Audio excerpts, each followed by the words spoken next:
And that will bring us to item number 16, which is our capital budget proposal, 2017-18.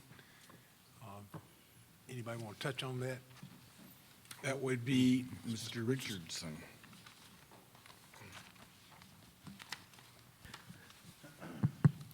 Thank you yet again, Dr. Hefner and members of the board. Exhibit F in your packet is the proposed five-year capital budget plan beginning for fiscal year 2018. As has been the case, we've developed this to maintain our physical plants and to address any other equipment priorities we may have in the district, as well as, excuse me, establishing priorities for HVAC replacement, roof replacement, technology, activity bus replacement, any kind of curriculum related renovations that we need, and obviously set aside some contingency funds for those things that happen that we just don't know are out there. I will have Mr. Carlin come back to the podium to discuss the physical plant piece, but while he's on the way up here, I want to let you know that we're still basing this on our ability to get $10 million based on our current millage, and 30% of our $10 million budget goes towards technology. You don't see a itemized listing here, but I do want to let you know that there's some big items that we're facing. Obviously, infrastructure upgrades in this district are a big item that we're going to be putting a lot of money and time and effort into getting up to standards, as well as we're going to have some one-to-one devices that are going to need to be replaced in our high schools in the coming year. So that's the type of information I think you need to know that we're looking at now. These are big, high-dollar items, and we will be putting a lot of money towards technology as we move forward. Unless you have specific questions about technology, I'll let Mr. Carlin discuss some of the physical plant items.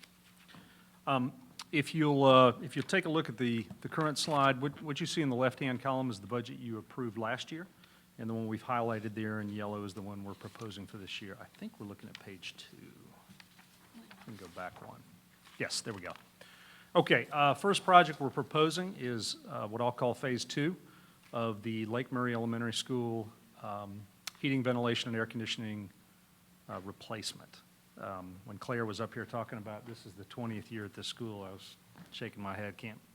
I had just gotten here after this school was completed, and here we are talking about replacing a system like this. And my handout does not show the proposed budget for 17-18 in yellow. It does show up on the screen in yellow, but Really? just make sure people are following the 2017-18. It was hard to read, so I took that out on what was put into okay. place in the packet. Okay. We did complete the first phase of the replacement this last summer. We're proposing the second phase this summer. And just as a note, our heating, ventilation, and air conditioning systems, we basically have two different kinds. I mean, it's a gross simplification, but we have air-cooled systems and water source systems. Our water source systems are at some of our bigger campus like Irmo High School, Spring Hill High School, the new Kate Center. Replacement. Rule of thumb is you replace air-cooled equipment you hope to replace it at the 15-year point. Water source equipment, you replace at the 20-year point. We think we maintain our equipment enough that we can stretch that a little bit.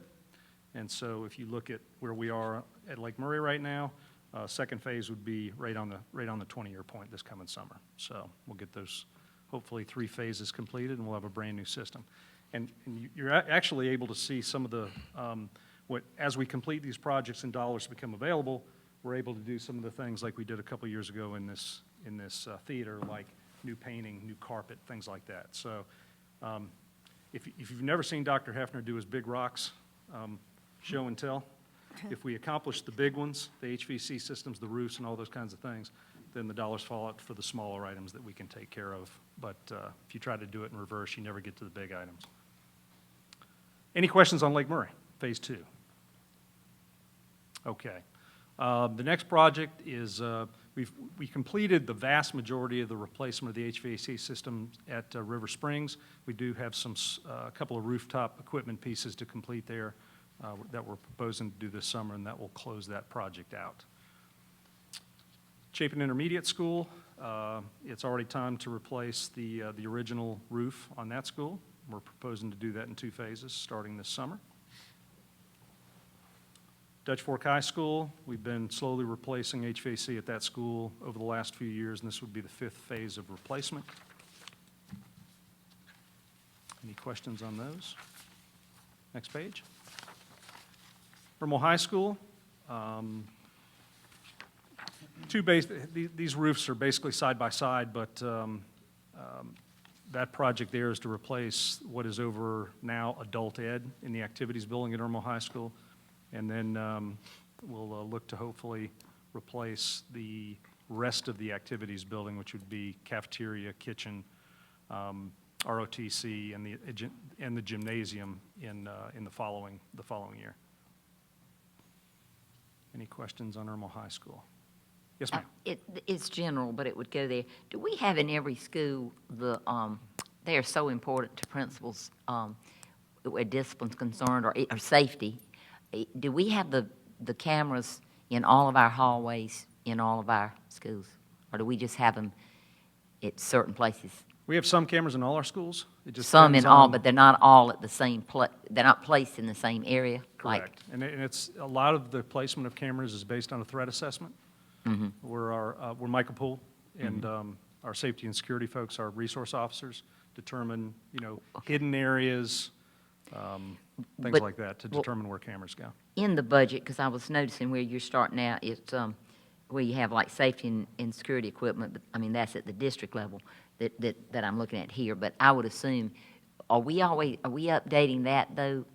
As far as like, say, they might decide we need another camera at X place based on evaluation of Mr. Poole? Because I cannot tell you how important they are, even on a small level of safety in our school. As part of our technology upgrades, this sort of falls under technology. Yeah, that's what As- I was. But you need to understand, I can't recall the numbers now, but we probably have about 25% of our cameras that are not operational currently. We have 2 schools where they're completely Just old. old and Yeah. not working. So those are our 2 priority schools that we're going to be doing. What we've done is actually hire an outside firm to come in and do an assessment of every school, to come up with a basic plan on what is needed in each and every school that we have in the district. And our plan is to work systematically, starting in our worst schools, working our way through some of the ones that are a little bit more up to date, and replace and get these up to date. There's going to be some areas in some schools that may not fall under these master plans for each school that we'll have the opportunity to go back and look at, and somehow it may be at school expense. I don't know how it's going to work out yet, where we can add additional cameras if needed. Well, in a 5-year plan, I think that would, I'm just so glad to know you are on top of that. And But I think it's that important. would be part of what is currently in our technology budget. Good. Thank you. Okay, and that concludes the projects at the individual schools we're proposing. Of course, under the district there, we've proposed some dollars for, required dollars for issuance of the bonds. Also, activity bus replacement, we're continuing that. We've got an item in there now for our maintenance fleet of vehicles as well as equipment. An item in there for our school identified needs. Things that come up during the year, we're able to do flooring replacement, painting, a number of different items. Some of those I showed you in the previous presentation.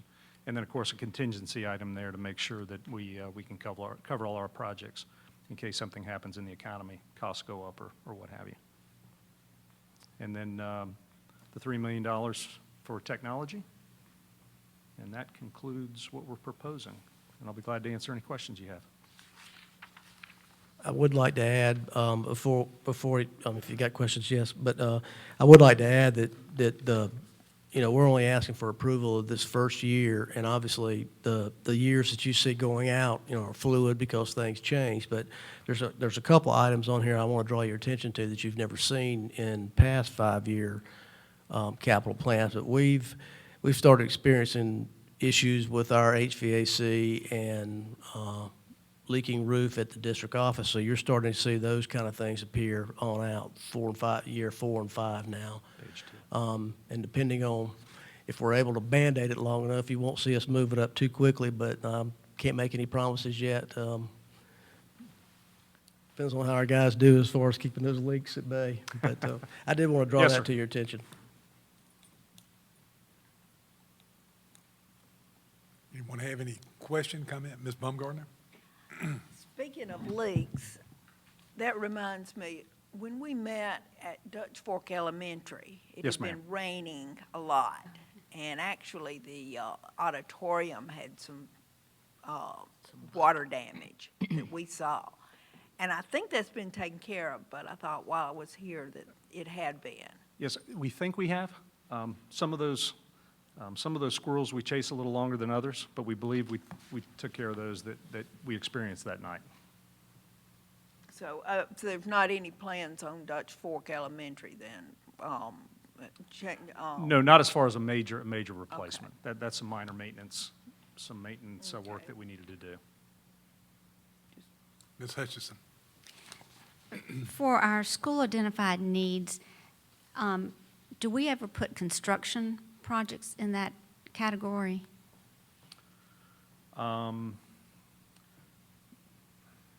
Ms. Hutchinson, I'm trying to think of where we've done a construction project with any of that. Normally, it's a lot of interior finishes, refreshing. We did that moisture-proof work at Dutch Fork High School that I showed you. We have done some furniture replacement at H.E. Corley this last year. But it's really just, I think what you had described earlier, and I just wanted to Not our big major projects, no. or, any construction that would change something about one of our schools. That would not be included in No. this, unless, I mean, it may be a need identified by school, but it would be listed as a separate item here if we were going to do anything major for any facility. Okay, thank you very much. You have a question? Okay, thank you. Appreciate you bringing it. Are you going to bring it again? Yes, sir. 2 more times. And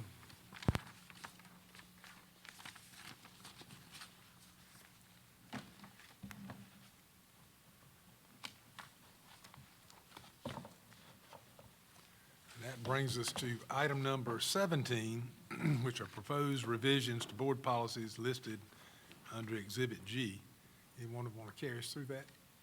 I'll be happy to, and I'll hopefully do it briefly. It's a little daunting to look at all of these policies, but truly they're clustered, so we're really looking at 4 clusters of revisions. They're quite straightforward, and in each cluster, we have professional staff, and then we also have our certified staff. So the first is retirement of professional staff, followed by retirement of support staff. And quite simply, the policy as it stands gives very specific but antiquated information about the South Carolina retirement system, so it has become necessary to update that. And so rather than spelling out what that system looks like today, we simply want to make reference to it. Very straightforward.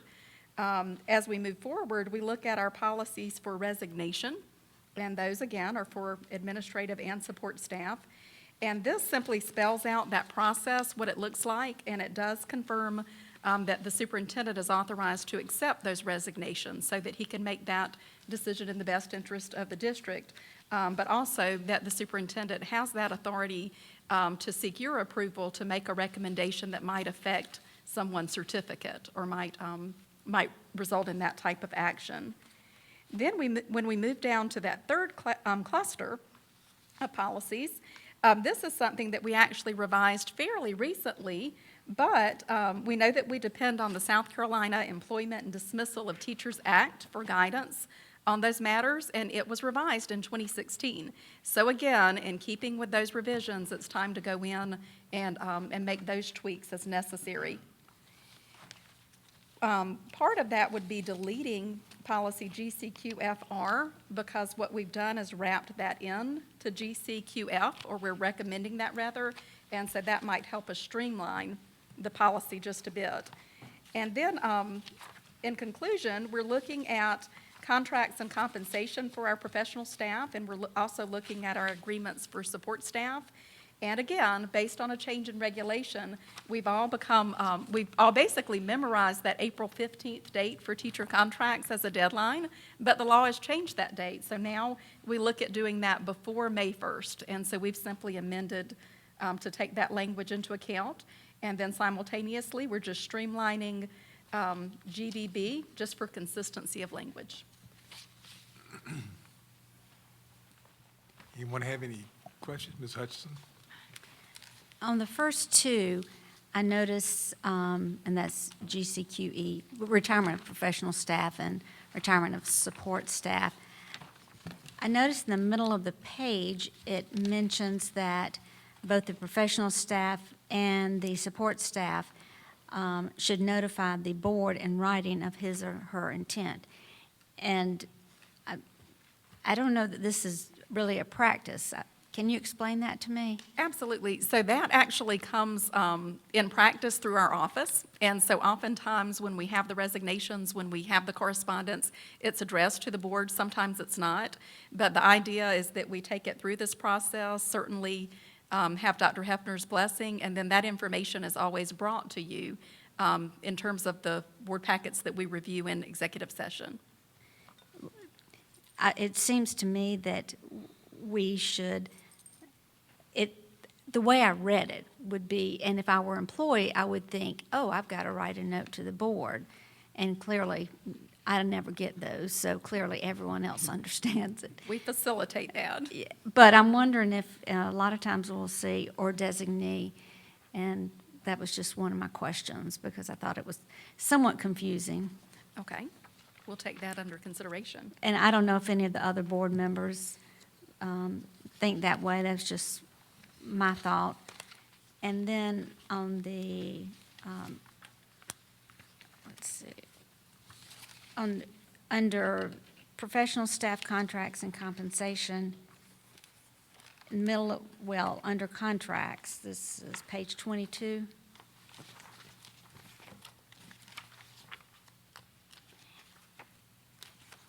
So it says, how does that sentence read? Upon recommendation of the superintendent. Okay, you were lowercase in the board. Okay, I couldn't quite figure that out until I Okay. just took another look at it. I'm fine, thank you. That's all my questions.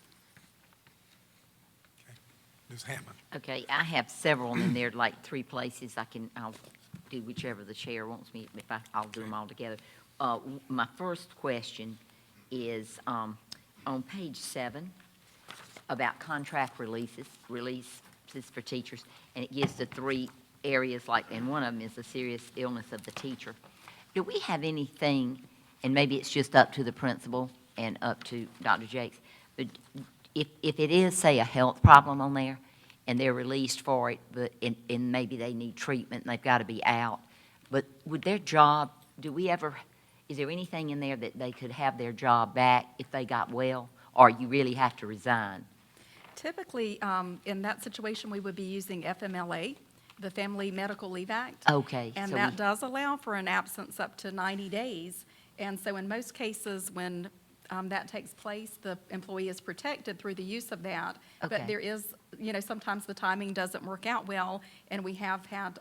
Right, and I know we have to put the student first, in other words, the learning, but I was just wondering, because that can happen to so many teachers. Right. And then in another one, on page 14, where it's talking about, I guess where the policy board removed from employment any teacher, administrator who fails or who may be incompetent to give instruction. Anyway, I'll read all that, but here are the reasons.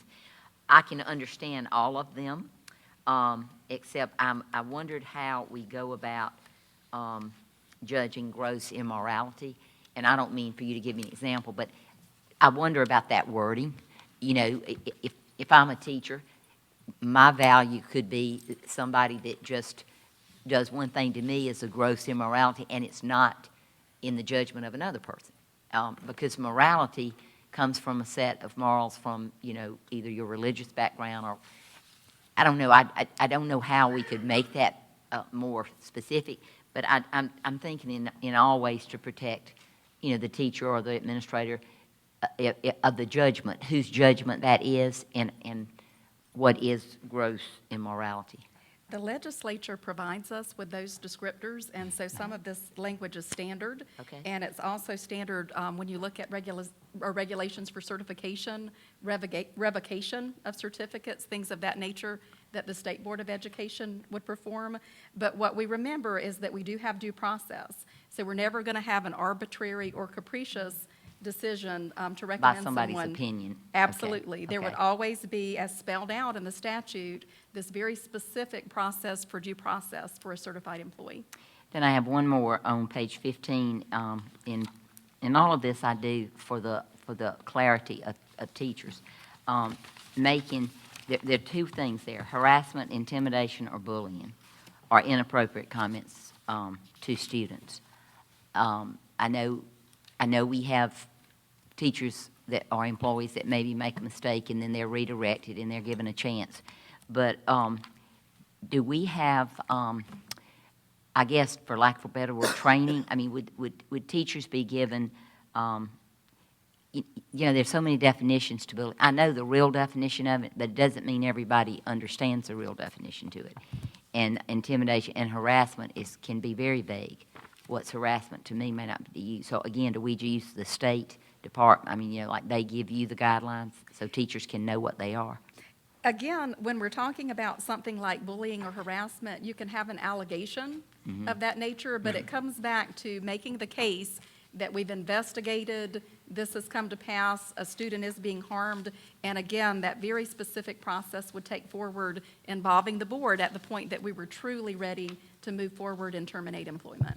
Okay, I just wanted to be, I think it's just important about the wording and everybody's interpretation of the wording. Yes, ma'am. Okay, that's my, and then my last one, with the Terry, the percentage, is it the same, Dr. Hefner, when we have Terry employees that, well, are people that have to resign after their 5 years with Terry and they come back and we hire them, is it still a percentage? Currently it is. Is and it the that's same for not- everyone? Yes. Okay. Was Currently, it- it's 88% of pay unless a person makes $35,000 or less. Yes, okay. If they I just make wanted to less see- than 35,000, it's full pay. But if they make over 35,000, it's 88%. But in this era that we're encountering with teacher shortages, Yes. that's maybe a proposal I will make to you as a part of our next budget process to make some modification there. But it's the same as you've had For a long since the time. time I've been here. Thank you. Any other questions, concerns? Ms. Hutchinson? I'm looking at page 14 and page 16, and there's the list of infractions. And some of them are the same, but some of them are not. And I didn't know if they should all be the same, if they should match up. That was just somewhat curious to me. Okay.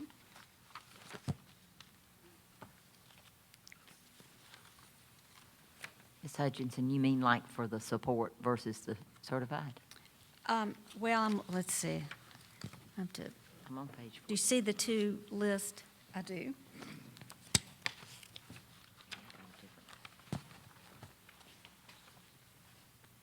So, for instance, on page 16, we don't have drunkenness, where we have it on page 14. And then page 14 has gross immortality, and the 16 only has immortality, which I was questioning. It's not immortality. Immortality, immorality. Well, I think that's a typo. I'd like to have discovered a typo. immortality. I think that's, I think you found one there. It clearly should not be immortality. Thank you for catching that. I appreciate it. But I was, when I was reading this, I thought, well, gross immorality or immorality, does it matter? It's okay if you're a little bit immoral, but not if you're grossly immoral? And it's Honestly, valid. excuse me. It's a value. Honestly, it shouldn't, immorality is just immorality, period.